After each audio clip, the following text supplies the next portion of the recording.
Hey guys, welcome back to my channel. तो इस video में हम कवर करने वाले हैं डायज़ोनियम सॉल्ट। तो क्या होते हैं मेरे डायज़ोनियम सॉल्ट? सबसे पहले मैं इसको स्टार्ट करने से पहले आपको बता दूं कि डायज़ोनियम सॉल्ट जो है ये डिस्कवर्ड किया था जॉन पीटर ने। किसने किया था? जॉन पीटर ने इन 1858। तो इस जीके का क्वेश्चन बेसिकली आपको पता होना चाहिए कि हाँ जी, डायज़ोनियम सॉल्ट किसने डिस्कवर किया है। तो अब हम इसकी बात करते हैं जनरल फार्मूला की कि मेरे डायज़ोनियम सॉल्ट दिखते कैसे हैं, और यहाँ पे डायज़ोनियम हम किसको कह रहे हैं और सॉल्ट हम इसे क्यों कह रहे हैं। यहाँ पे क्या है देखो, सॉल्ट हमें कब मिलती है ये बताओ पहले तो मुझे। सॉल्ट हमें मिलती कब है? जब एक एसिड रिएक्ट कर रहा होता है एक बेस के साथ, तो मुझे सॉल्ट मिलती है। यहाँ पर भी कुछ ऐसा ही होने वाला है। मेरा एक बेसिक कैरेक्टर का कंपाउंड होगा जो रिएक्ट करेगा एक एसिड के साथ और मुझे क्या देगा? डायज़ोनियम सॉल्ट देगा। तो सॉल्ट तो हम इसे क्यों कह रहे हैं? क्योंकि यहाँ पे एसिड और बेस रिएक्ट कर रहे हैं, तो और एसिड प्लस बेस सॉल्ट होता है, ये हमें पता है। डायज़ोनियम क्यों कह रहे हैं? बिकॉज यहाँ पे लगा होता है, इस सॉल्ट में लगा होता है डायोजो ग्रुप। अब डायोजो ग्रुप क्या होता है हमें वही देखना है। तो इस डायज़ोनियम सॉल्ट का जनरल फार्मूला होता है aryl N2 plus x minus, जहाँ पे जो मेरा X है वो कोई भी हेलाइड ग्रुप हो सकता है, दैट इज़ क्लोराइड, ब्रोमाइड, और यहाँ पे वो सल्फेट, हाइड्रोजन सल्फेट भी हो सकता है, एंड BF4 नेगेटिव भी हो सकता है, एंड मैनी मोर। ठीक है, यहाँ पे अगर आप ध्यान से देखो, जो ये X माइनस तो मैंने बता दिया क्या है, हेलाइड ग्रुप है। एराइल ग्रुप हमें पता है कोई भी एरोमेटिक कार्बन चेन है। ठीक है, ये क्या है? तो ये जो N2 प्लस है ना यहाँ पे, ये जो N2 प्लस है यहाँ पे, इसको मैं कहता हूँ डायोजो ग्रुप। क्या कहता हूँ? डायोजो या फिर डायज़ोनियम ग्रुप। ठीक है, तो क्योंकि मेरे सॉल्ट जो बनी है एसिड प्लस बेस से, उसमें होता है ये डायोजो ग्रुप, तो मैं उसे कह देता हूँ डायज़ोनियम सॉल्ट। That simple. ठीक है, आसान था। अब N2 प्लस दिखता कैसा है? N2 प्लस दिखता है कुछ इस प्रकार से। ठीक है, तो यहाँ पे एक नाइट्रोजन के ऊपर क्या होता है? पॉजिटिव चार्ज होता है, और यहाँ ट्रिपल बॉन्ड बना रहे होते हैं ये दोनों नाइट्रोजन मेरे। ठीक है, तो चलिए अब हम बात करते हैं इसके नोमेनक्लेचर की। तो अगर मैं बात करता हूँ इसके नोमेनक्लेचर की, तो हम देखते हैं कि जो डायज़ोनियम सॉल्ट मेरी यहाँ पे प्रिपेयर होती है ना, उसको हम एक सफिक्स वर्ड के साथ लिखते हैं, which is diazonium, after the name of the parent aromatic compound. ठीक है, ओके। तो हम नोमेनक्लेचर बेसिकली हम एग्जाम्पल से ही देख लेंगे। मैं यहाँ पे ले लेता हूँ सबसे पहले, तो यहाँ पे मैंने कुछ कंपाउंड्स जो हैं वो ड्रॉ करे हैं। अब हम इनका नोमेनक्लेचर करने वाले हैं। ठीक है, तो ये एग्जांपल से ही हम सीखेंगे। देखो यहाँ पे है क्या, इधर मेरा क्या लग रखा है पहले तो ये बता दो। बेंजीन रिंग है, बेंजीन रिंग के साथ ये डायज़ोनियम ग्रुप लगा है, एंड साथ में हेलाइड में क्या लगा है? क्लोराइड मेरा यहाँ पे लगा है।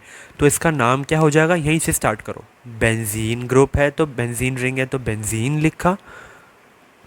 तो बेंजीन के बाद यहाँ पे क्या आ रहा है? डायज़ोनियम ग्रुप आ रहा है, तो इसी की कंटिन्यूशन में हम लिख देंगे बेंजीन डायज़ोनियम, और हेलाइड ग्रुप में क्या है? क्लोराइड है, तो यहाँ पे क्या आ जाएगा? क्लोराइड। क्या बन गया ये? Benzene diazonium chloride. ठीक है, अब ये वाला खुद ट्राई करिए आप। यहाँ पे क्या है मेरी? अगेन मेरे पास क्या है? एक बेंजीन रिंग है जिसकी ऑर्थो पोजीशन पे, अगर ये फर्स्ट कार्बन है और ये सेकंड कार्बन है, तो ऑर्थो पोजीशन पे क्या लगा है? क्लोराइड ग्रुप लगा है। तो मैं इसको क्या लिख सकता हूँ? Ortho chlorobenzene. डायज़ोनियम ग्रुप है तो डायज़ोनियम, अगेन क्लोराइड है तो क्लोराइड। ठीक है, आसान है ना इसका नेमिंग करनी। अब इसका देखते हैं। यहाँ पे क्या है? अगर ये मेरा फर्स्ट कार्बन सेकंड थर्ड, इसके टर्म्स में मेटा पोजीशन पे लगा है, और कौन सा ग्रुप लगा है? हाइड्रोक्सी ग्रुप लग रखा है, राइट। तो ये क्या हो जाएगा? मेटा हाइड्रोक्सी बेंजीन, और ये कौन सा ग्रुप आ गया? Again diazonium. ब्रोमाइड है मेरा हेलाइड, तो ब्रोमाइड। ठीक है, अब ये खुद बता दो। अब यहाँ पे क्या है? ये जो मेरा है यहाँ पे, अगर मैं फर्स्ट से स्टार्ट करता हूँ तो फर्स्ट सेकंड थर्ड फोर्थ पे आ रहा है। इसकी टर्म्स में ये मिथाइल ग्रुप क्या है, पैरा पोजीशन पे लगा है। एंड हमें पता है कि ये वाला जो हमारा कंपाउंड होता है इसे हम टोलुइन कहते हैं। तो यहाँ पे इसका नाम क्या हो जाएगा, पैरा टोलुइन बन गया मेरा, ये बेंजीन ना बन के पैरा टोलुइन।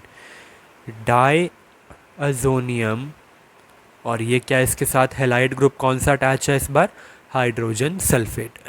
तो ये हम लिख देंगे हाइड्रोजन सल्फेट। आसान है इसका नाम करना।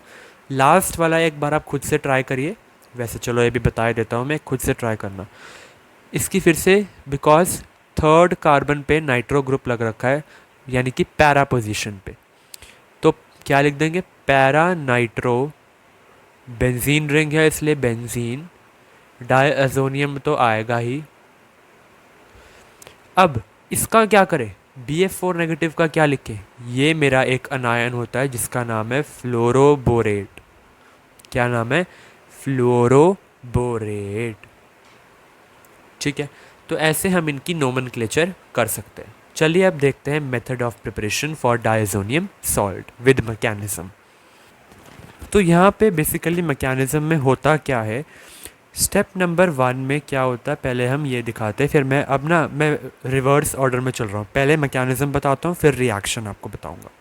ठीक है, ऐसे करने की कोशिश करते हैं जिससे कि आपको वहाँ पता रहेगा कि हाँ ये बना था, ये बना था। वैसे अगर नॉर्मली मैं बात करूँ तो सबसे पहले रिएक्शन ही प्रिपेयर किया जाता है किसी भी केमिकल स्पीशीज़ का, उसके बाद उसका मैकेनिज़्म प्रिपेयर होता है। बट यहाँ पे एक छोटी सी ट्राई देखते हैं। स्टेप 1 में मेरा क्या होता है, formation of HNO2 which is my nitrous acid. तो होता क्या है कि मेरे NaNO2 और HCl रिएक्ट करते हैं एंड बना देते हैं HNO2 प्लस NaCl। इसको मैं कहता हूँ नाइट्रस एसिड। ठीक है, स्टेप 2 में मेरा क्या होता है, जनरेट होता है इलेक्ट्रोफाइल का। एंड यहाँ पे हम देखते हैं कि जो मेरा HNO2 था, एन अगर मैं HNO2 को मतलब इलेबोरेट करके लिखूँ तो सिंगल बॉन्ड OH। ठीक है, ये मेरा क्या है HNO2। तो होता क्या है, इसके ऊपर क्या होता है लोन पेयर, और यहाँ पे इस नाइट्रस एसिड की हो जाती है प्रोटोनेशन। क्या हो जाती है, protonation with any protic acid. और क्योंकि ये पॉजिटिव चार्ज को इलेक्ट्रॉन से प्यार होता है तो यहाँ पे हाइड्रोजन आके जुड़ जाता है एंड इस पे पॉजिटिव चार्ज आता है। ठीक है, अगले स्टेप में क्या होता है, ये ऑक्सीजन इस नाइट्रोजन से इलेक्ट्रॉन अपने पास ले लेता है एंड यहाँ पे वाटर रिलीज़ होता है जिसकी वजह से नाइट्रोजन के ऊपर एक पॉजिटिव चार्ज आ जाता है। ये जो यहाँ पे फॉर्म हुआ है इसको ही मैं कहता हूँ इलेक्ट्रोफाइल, जो मेरा नाइट्रोसोनियम आयन होता है और ये किसकी तरह बिहेव कर रहा है, ऑब्वियसली अगर पॉजिटिव चार्ज है तो इलेक्ट्रोफाइल की तरह बिहेव कर रहा है। बात करते हैं स्टेप नंबर 3 की, अटैक ऑफ इलेक्ट्रोफाइल। यानी कि अब यहाँ पे मेरा इलेक्ट्रोफाइल अटैक करने वाला है। किस पे अटैक करेगा, एनालिन पे अटैक करने वाला है। किस पे अटैक करेगा, एनालिन पे। तो हो क्या जाएगा, एनालिन बेसिकली मेरा होता क्या है, एरोमेटिक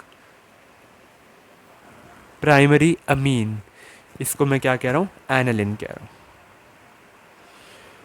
तो एनालिन पे क्या किया इसने, रिएक्ट किया आके, यानी N positive double bond O, जो कि मेरा एक नाइट्रोसोनियम आयन है।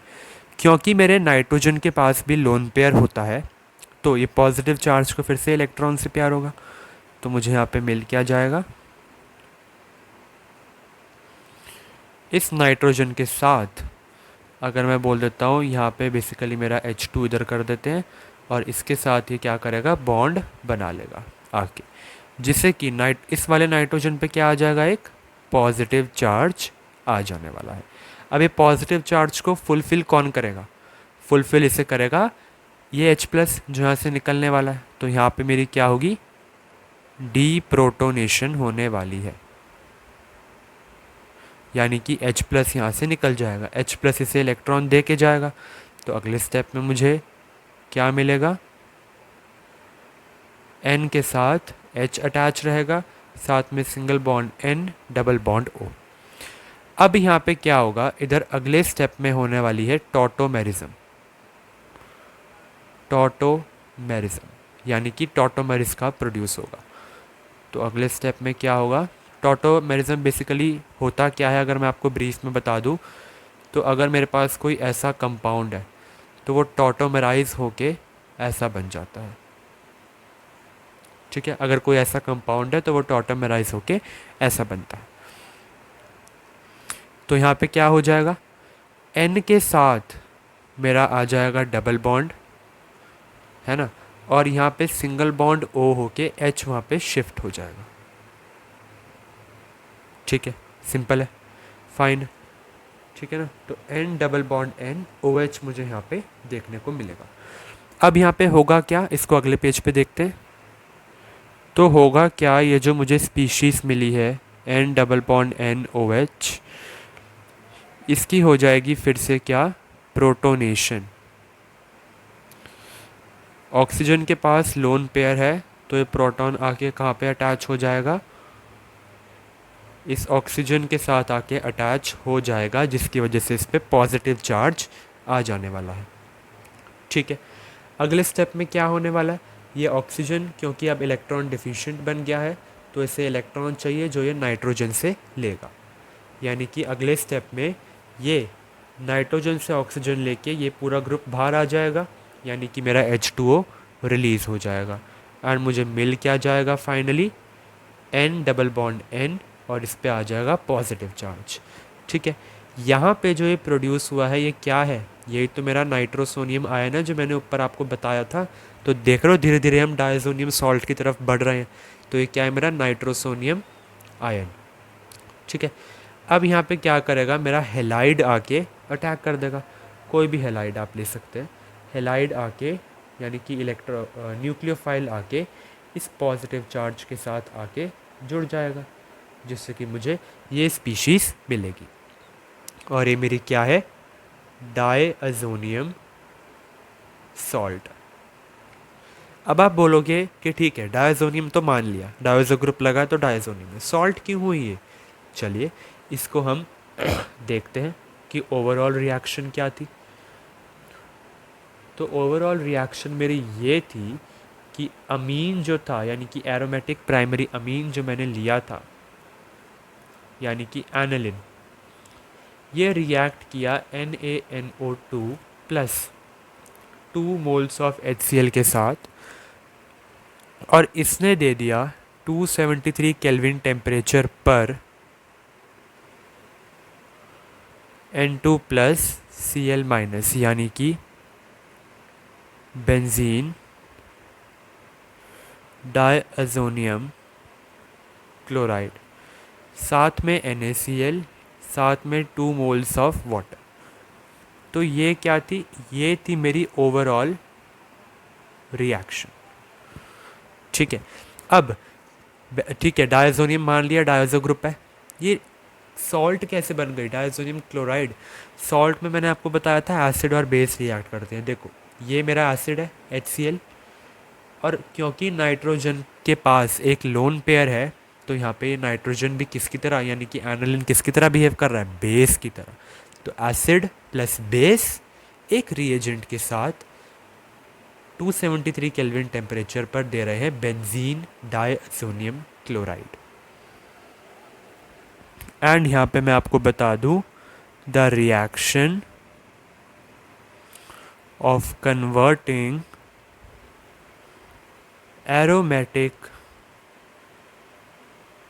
primary amine to diazonium salt is called diazotization। ठीक है, तो ये मेरी रिएक्शन थी। तो आई होप आपको यहाँ पे ये पूरा मैकेनिज़्म अच्छे से समझ में आ गया होगा। ठीक है, सबसे पहले क्या हुआ था, HNO2 की फॉर्मेशन हुई थी, वो हमने यहाँ पे शो करी, जिससे कि जनरेशन ऑफ इलेक्ट्रोफाइल हुई। थर्ड पे उसी इलेक्ट्रोफाइल ने क्या करा, अटैक कर दिया, एंड टॉटोमेरिज्म के बाद हमने देखा कि यहाँ पे क्या हो गई, प्रोटोनेशन हो गई। देन लास्ट में हैलोजनेशन यानी कि न्यूक्लियोफाइल ने अटैक किया और मुझे डायज़ोनियम सॉल्ट मिल गई। ठीक है, क्या मिल गई, डायज़ोनियम सॉल्ट। ओवरऑल रिएक्शन मैंने यहाँ पे लिख दिया है। अगर हम यहाँ पे एक और चीज़ डिस्कस करें तो वो कहती है कि ये जो मेरी एरोमेटिक डायज़ोनियम सॉल्ट बनी है ना, ये तभी बन सकती है जब मैं एक आइस कोल्ड सॉल्यूशन का यूज़ करूँ। यानी कि ये जो सॉल्यूशन मैंने बनाया है ये आइस कोल्ड होना चाहिए, दैट इज़ 273 से 278 केल्विन के बीच में ही ये होना चाहिए। ठीक है, 273 से 278 केल्विन के बीच में ये होना चाहिए। और अगर बात आती है कि ये 278 केल्विन से ज़्यादा है तो यहाँ पे हमें कोई और प्रोडक्ट्स देखने को मिलते हैं। चलिए वो डिस्कस कर लेते हैं। तो अगर मेरे पास यहाँ पे बेसिकली है एक एरोमेटिक प्राइमरी अमीन यानी कि एनालिन, इसके साथ अगर मेरा HNO2 रिएक्ट करता है टेम्परेचर ग्रेटर देन 278 केल्विन पर, तो मुझे यहाँ पे देखने को मिलता है फॉर्मेशन ऑफ फेनॉल। क्या देखने को मिलती है, फॉर्मेशन ऑफ फेनॉल देखने को मिलती है। तो देखो रिएक्शन मेरा जो है वो चेंज हो गया जब मैंने टेम्परेचर को ज़्यादा ही हीट कर दिया। तो ये बात हमेशा याद रखना कि जो भी मेरा बेंजीन डायज़ोनियम क्लोराइड फॉर्म होता है वो हमेशा आइस कोल्ड सॉल्यूशन में ही होना चाहिए, आइस कोल्ड सॉल्यूशन में होना चाहिए। ठीक है, ओके। चलिए अब डिस्कस करते हैं इस डायज़ोनियम सॉल्ट की स्टेबिलिटी। तो स्टेबिलिटी की बात करते हैं हम अपनी बेंजीन डायज़ोनियम सॉल्ट की।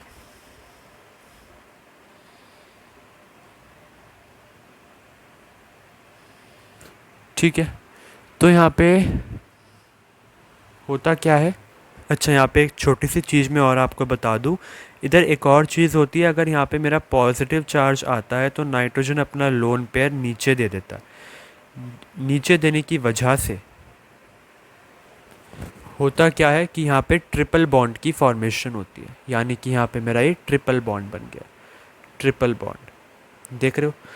ठीक है, ऑल दो ये फाइनल स्टेप था, एंड ट्रिपल बॉन्ड के साथ यहाँ पे क्या होता है, X माइनस आके जुड़ा होता है।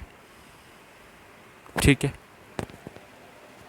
हाँ तो हम डिस्कस कर रहे थे स्टेबिलिटी ऑफ सॉल्ट, जहाँ पे हमने देखा कि मेरे नाइट्रोजन के ऊपर एक लोन पेयर था। तो होता क्या है कि ये ट्रिपल बॉन्ड यहाँ से शिफ्ट होने की कोशिश करता है, यानी कि ये चला जाता है इस नाइट्रोजन के ऊपर, जिसकी वजह से ये वाला जो इलेक्ट्रॉन है वो आ जाता है, यानी ये वाला जो बॉन्ड है वो इधर आ जाता है। तो यानी कि ये शिफ्ट हो जाता है समवट लाइक दिस।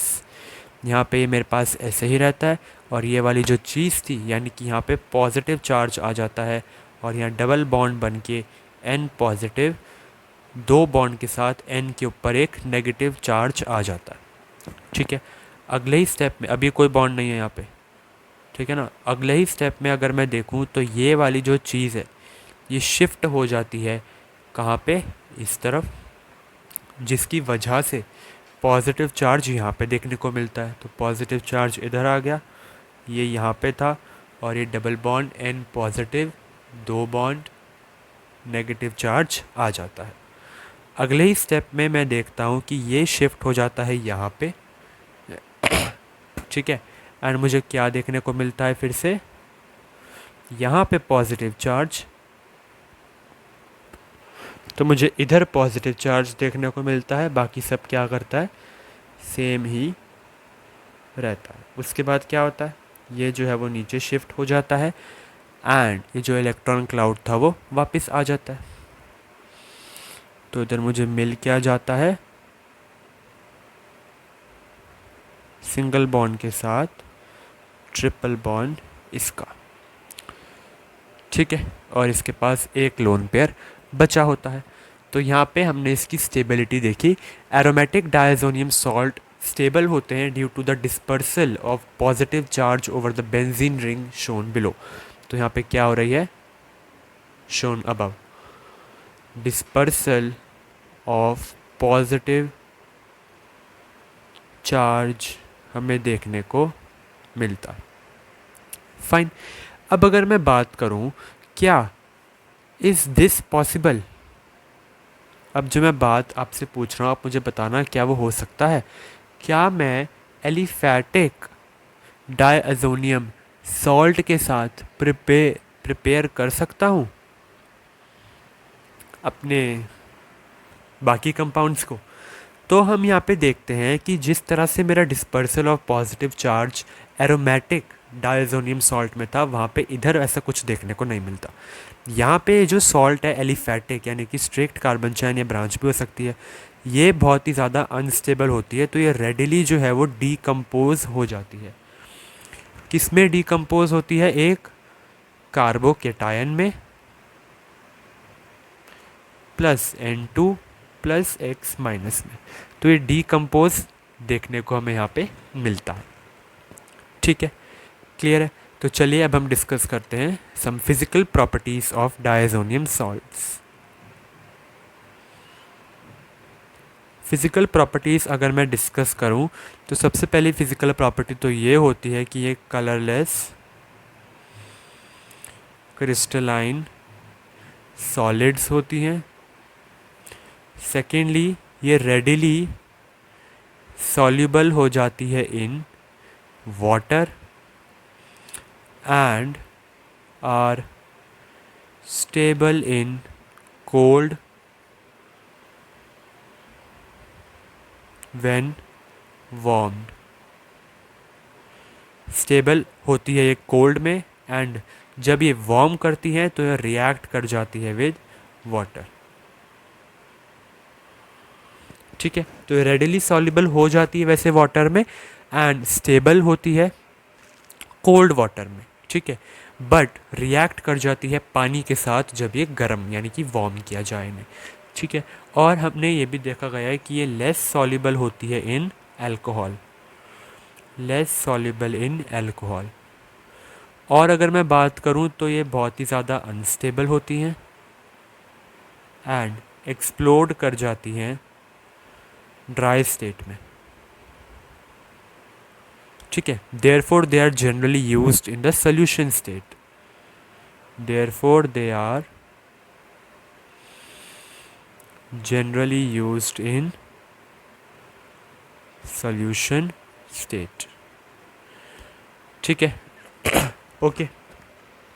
और जो इनका एक्वस सॉल्यूशन होता है वो इलेक्ट्रिसिटी भी कंडक्ट कर सकता है। Their aqueous solution conduct electricity due to the presence of ions। Okay, चलिए अब हम डिस्कस करते हैं इसकी केमिकल प्रॉपर्टीज़। तो सबसे पहली प्रॉपर्टी हम यहाँ पे देखते हैं रिप्लेसमेंट बाय OH।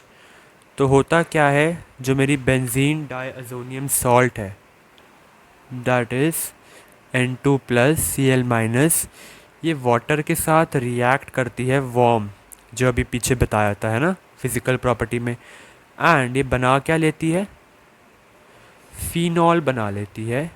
ये हमने पीछे अभी डिस्कस भी किया था, N2 प्लस HCl। ठीक है, क्या क्या देखने को मिलता है हमें यहाँ पे, phenol plus nitrogen gas plus HCl जब ये गर्म पानी के साथ रिएक्ट करती है। फाइन, चलिए सेकंड देख लेते हैं विच इज़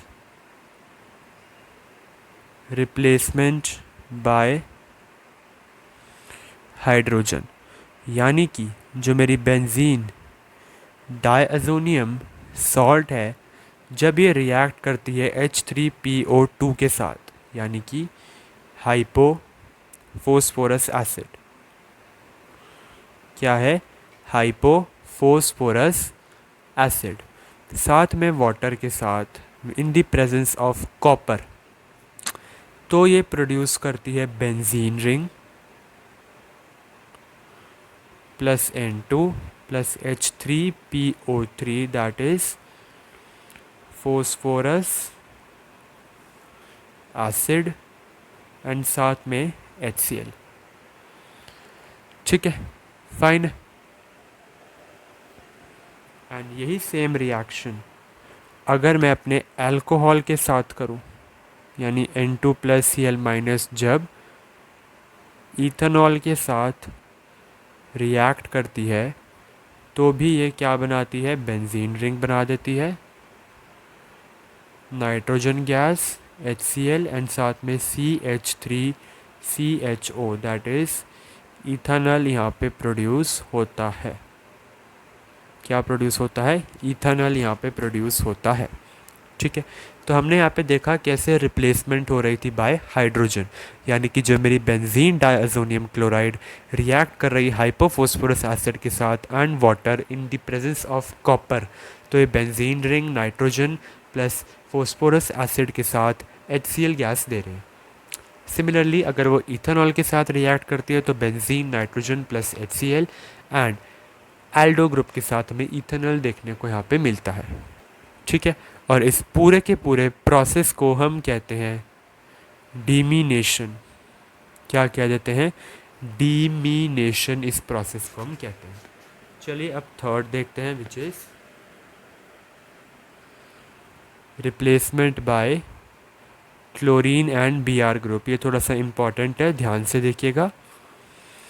होता क्या है, जब यहाँ पे ऑल्दो हैलोरिन्स में हमने ये कर रखा है, जब N2+Cl- कॉपर की सॉल्ट के साथ रिएक्ट करती है तो ये बनाती है क्लोरोबेंजीन प्लस N2। ठीक है, क्या बनाती है, क्लोरोबेंजीन प्लस N। एंड जब यही डाइअज़ोनियम सॉल्ट रिएक्ट करती है CO2Br2 के साथ इन द प्रेजेंस ऑफ HCl, तो यहाँ पे ये ऑब्वियसली क्या बना देगी, ब्रोमोबेंजीन बना देती है। क्या बनाती है, ब्रोमोबेंजीन, साथ में N2। इन दोनों रिएक्शन को हम टुगेदर कहते हैं सैंडमेयर रिएक्शन। क्या कहते हैं, सैंडमेयर रिएक्शन, जो कि प्रोड्यूस करता है haloarenes in good yield, good yield में प्रोड्यूस करता है। एंड सेम अगर मैं आपको बताऊं कि जब ये डाइअज़ोनियम सॉल्ट रिएक्ट करती है कॉपर के साथ या फिर कॉपर के साथ इन the presence of HBr and HCl, तो यहाँ पे ये क्या दे देती है, क्लोरोबेंजीन के साथ N2 एंड यहाँ पे क्लोरोबेंजीन के साथ Br। ठीक है, तो क्लोरोबेंजीन कह रहा हूँ, सॉरी, यहाँ पे क्या देती है, क्लोरोबेंजीन, और यहाँ पे ब्रोमोबेंजीन के साथ N2। ठीक है, और इस रिएक्शन को, ये जो दोनों रिएक्शन हमने करी, इनको टुगेदर मैं कहता हूँ गेटरमैन रिएक्शन। ठीक है, और यहाँ पे देखा गया है कि इसकी यील्ड जो है वो लोअर होती है दैन सैंडमेयर रिएक्शन। तो यही था यहाँ पे कि जब कॉपर सॉल्ट के साथ रिएक्ट करती है मेरी डाइअज़ोनियम सॉल्ट, तो अलग, मतलब सेम बिहेवियर, प्रोडक्ट्स तो सेम ही देती है, बट वहाँ पे कॉपर सॉल्ट के साथ रिएक्ट हो रहा है। यहाँ पे कॉपर मेटल के साथ होता है। कॉपर मेटल यानी गेटरमैन रिएक्शन एक मॉडिफाइड वर्जन है ऑफ सैंडमेयर रिएक्शन। प्रोडक्ट्स दोनों के सेम ही होते हैं। ठीक है, एंड यहीं पे अगर मैं डिस्कस कर लूँ कि जो मेरी डाइअज़ोनियम सॉल्ट है, अगर मैं इसमें डालता हूँ Ki एंड इसे हीट करता हूँ तो ऑब्वियसली मुझे क्या मिलता है, आयोडोबेंजीन मिलता है, साथ में N2+KCl। बट अगर ये सेम चीज़ रिएक्ट करती है HbF4 के साथ विच इज़ फ्लोरोबोरिक एसिड, तो ये क्या देती है, N2+ के साथ BF4 नेगेटिव। एंड जब हम इसे हीट करते हैं तो मुझे मिल जाता है फ्लोरोबेंजीन। क्या मिलता है? फ्लोरोबेंजीन। ठीक है। तो अगर मैं इस डायज़ोनियम सॉल्ट को रिएक्ट करवा रहा हूँ पोटेशियम आयोडाइड के साथ, हीट करके मुझे आयोडोबेंजीन देता है। बट अगर ये रिएक्ट करती है फ्लोरोबोरिक एसिड के साथ तो मुझे यहाँ पे बेंजीन डायज़ोनियम फ्लोरोबोरेट मिलता है, एंड इसको हीट करके मुझे फ्लोरोबेंजीन देखने को मिलती है। तो यहाँ पे अगर हम देखें तो ये मेरा नंबर 4 था जहाँ पे रिप्लेसमेंट बाय आयोडो ग्रुप हो रही थी, और ये नंबर 5 था जहाँ पे रिप्लेसमेंट बाय फ्लोरो ग्रुप हो रही थी। चलिए अब अगला डिस्कस करते हैं, विच इज़ नंबर 6, जहाँ पे रिप्लेसमेंट होगी बाय सियानाइड ग्रुप, यानी सियानो ग्रुप। होगा क्या यहाँ पर भी मेरे पास क्या होगा? बेंजीन डायज़ोनियम क्लोराइड, ये रिएक्ट करेगी कॉपर सियानाइड या फिर पोटेशियम सियानाइड के साथ, एंड हमें क्या प्रोड्यूस होता हुआ दिखेगा? सियानोबेंजीन। क्या मिला? सियानोबेंजीन। ठीक है, साथ में नाइट्रोजन गैस। फाइन है। अब यहाँ पे होता क्या है, ये जो मेरा नाइट्राइल ग्रुप मुझे मिला है ये एसिड के साथ हाइड्रोलिसिस कर लेता है। तो जब ये हाइड्रोलिसिस करेगा तो मुझे मिलता है एक एसिड। क्या मिलता है? एक एसिड। कौन सा एसिड? Benzoic acid. क्या मिला? Benzoic acid. ठीक है, इजी था। ओके, अब देखते हैं नंबर 7 जहाँ पे नाइट्रो ग्रुप की रिप्लेसमेंट हम देखेंगे। नंबर 7 पे क्या आता है कि अगर मेरा N2 plus Cl minus react करे HbF4 यानी फ्लोरोबोरेट एसिड के साथ तो मुझे क्या मिलता है? ये भी पीछे देखा था ना हमने, N2 प्लस के साथ BF4 नेगेटिव मिलता है। एंड जब मैं इसे रिएक्ट करवाता हूँ NaNO2 कॉपर के साथ एंड हीट करवा दें तो मुझे मिल जाता है नाइट्रोबेंजीन, साथ में NaBF4 प्लस N2। तो यहाँ पे मुझे क्या मिला? नाइट्रोबेंजीन। तो ये 7th मेरा क्या हो गया? Replacement bye nitro group. ठीक है, जहाँ पे फ्लोरोबोरेट एसिड के साथ बेंजीन डायज़ोनियम क्लोराइड ने रिएक्ट किया, एंड जो मुझे ये मिला इसमें मैंने क्या डाल दिया? NaNO2 कॉपर के साथ हीट करके मुझे nitrobenzene plus NaBF4 plus N2 मिल गया। अगला यानी कि नंबर 8 अगर हम देखते हैं तो यहाँ पे जो मेरी बेंजीन डायज़ोनियम क्लोराइड है वो रिएक्ट करती है KSH के साथ, जो है पोटेशियम हाइड्रो सल्फाइड। इसके साथ रिएक्ट करके मुझे मिलता क्या है? SH ग्रुप यहाँ पे आ जाता है जिसको मैं कहता हूँ थियोफेनॉल, साथ में N2 प्लस KCl। चलिए अब इसका लास्ट केमिकल प्रॉपर्टी देखते हैं अगले पेज पे। तो चलिए अब हम देखते हैं रिडक्शन टू अराइल हाइड्राजीन्स। जब मेरी बेंजीन डायज़ोनियम क्लोराइड रिएक्ट करती है stannous chloride in the presence of HCl के साथ तो ये मुझे अराइल हाइड्राजीन दे देती है। ठीक है, और साथ में हाइड्रोजन हेलाइड। ठीक है, फॉर एग्ज़ाम्पल अगर मैं देखूं तो C6H5N plus triple bond NCl minus that is benzene diazonium chloride, इसके साथ रिएक्ट करके मुझे फिनाइल हाइड्रोजीन प्लस HCl दे देती है। हाउएवर अगर हम विगरस रिड्यूसिंग एजेंट का यूज़ करते हैं दैट इज़ जिंक, तो मुझे यहाँ पे फिनाइल हाइड्रोजीन देखने को मिलती है जो कि फर्दर उस रिएजेंट के साथ रिएक्ट कर जाती है और मुझे यहाँ पे एनालिन प्लस अमोनिया देखने को मिलता है। ठीक है, तो यहाँ पे हमने क्या यूज़ करा? विगरस रिएजेंट, जिसकी वजह से Zn in the presence of HCl एक और बार रिएक्ट कर जाता है प्रोडक्ट के साथ और बना देता है मेरे final products. Thank you, that's all for this video. I hope आपको ये वीडियो अच्छी लगी होगी। इसका पार्ट 1 दैट इज़ अमीन्स भी अपलोडेड हो चुका है, तो आप वो भी रेफ़र कर सकते हैं।